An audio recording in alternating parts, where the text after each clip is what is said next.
Bonjour tout le monde, Samuel Lessard pour RPM. Je suis au volant cette semaine du Volvo XC40 Recharge dans sa version 2 roues motrices et j'ai eu à tout hasard à l'essai la semaine dernière le Volvo XC40 Recharge, mais dans sa version à 4 roues motrices. Donc, je suis à même de comparer les avantages et les inconvénients des deux versions. C'est ce qu'on va regarder ensemble aujourd'hui. Premièrement, comment ça marche le XC40 en 2024? Bon, on a changé un peu de stratégie du côté de Volvo.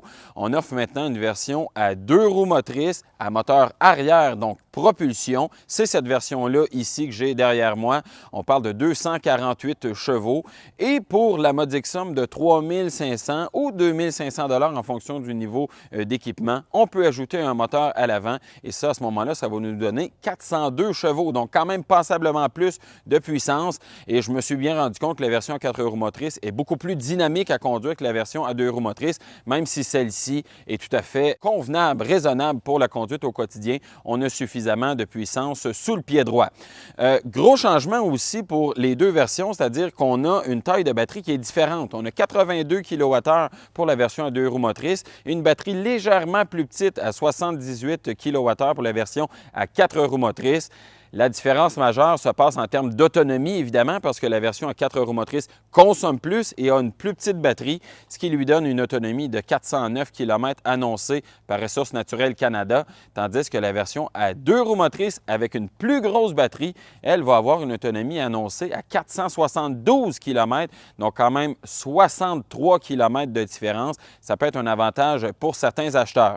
Et c'est d'ailleurs ce que j'ai constaté sur la route en conduisant les deux véhicules, c'est-à-dire que les deux se conduisent à peu près de la même façon, même bon comportement routier, très bonne tenue de route, direction qui est très agréable. La différence va vraiment être dans la livraison de la puissance, parce que quand on parle de calibration, par exemple, du freinage régénératif, c'est tout à fait adéquat du côté des deux versions, mais c'est vraiment la puissance supplémentaire qui fait la grande différence pour la version à 4 roues motrices. Et aussi la distance qu'on peut parcourir, parce que à 4 roues motrices, j'ai eu une consommation plus élevée que la version à 2 roues motrices, environ 10 % de plus.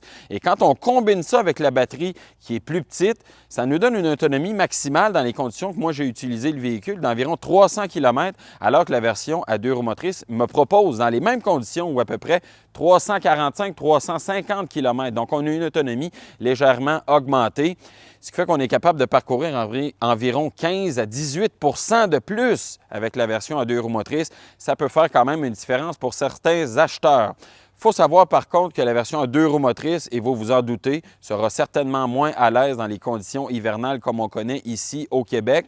Et moi, je me dis, à 2 500 ou 3 500 $ en fonction de la version pour avoir plus de puissance et 2 roues motrices supplémentaires, c'est quasiment un automatisme d'opter pour la version à 4 roues motrices, d'autant plus qu'elle demeure admissible aux rabais gouvernementaux totaux de 12 000 $ applicables après taxe. Parlant de prix, le prix du Volvo XC40 est quand même assez élevé. Pour la version à 2 roues motrices Core, on commence à 63 500 $. On a la version Plus qui va ajouter environ 8 000 $ d'options et la version Ultra qui, elle, est toute équipée, qui rajoute plus de 12 000 $ d'options. Et quand on rajoute par là-dessus le rouage intégral, on peut avoir une gamme de prix qui monte jusqu'à 78 200 $. Donc, quand même un véhicule qui est assez cher, à mon avis, dans cette catégorie-là. Qu'est-ce qu'on fait en termes de recommandations maintenant? Bien, comme ce sont des véhicules qui arrivent pour l'année modèle 2024, complètement repensés du côté technique, bien, nous, on vous dit, on se garde une gêne, on va voir ce que ça va être en termes de fiabilité dans le temps et on va très certainement vous revenir avec une recommandation au cours de la prochaine année. Salut!